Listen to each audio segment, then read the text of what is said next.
In the dawn of the 17th century, England was rife with religious tension. The Catholics, who had faced stern persecution under Queen Elizabeth I, had hoped for better under James I.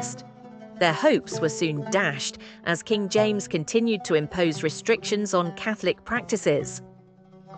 Amongst the discontented Catholics was a man named Robert Catesby.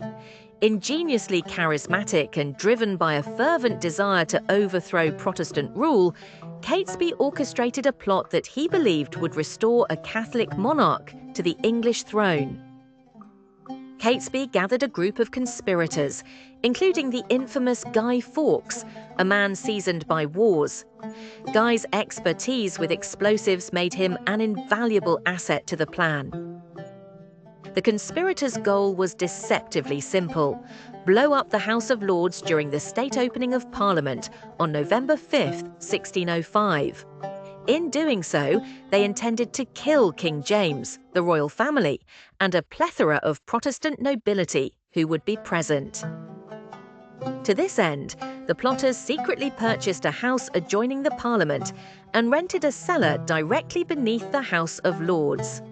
Months passed as the men stealthily transported 36 barrels of gunpowder into the cellar. However, the secrecy of the plot began to unravel when an anonymous letter warning a Catholic nobleman, Lord Monteagle, not to attend the opening reached the authorities. Alarmed, the powers that be ordered a thorough search of the cellars.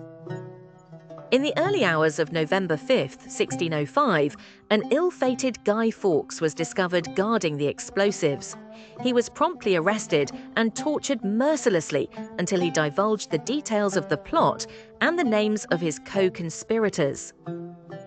Realizing their plans were foiled, Catesby and the remaining plotters fled London, hoping to incite a rebellion in the Midlands. Their dreams swiftly crumbled as they were cornered and killed in a shootout with the king's men. Guy Fawkes, along with the surviving conspirators, was brought to trial in January 1606.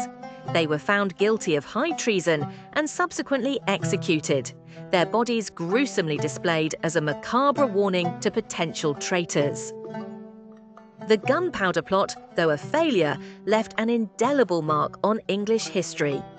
November 5th is still commemorated as Bonfire Night, a reminder of a Catholic conspiracy and the sheer audacity that almost changed the course of England's future.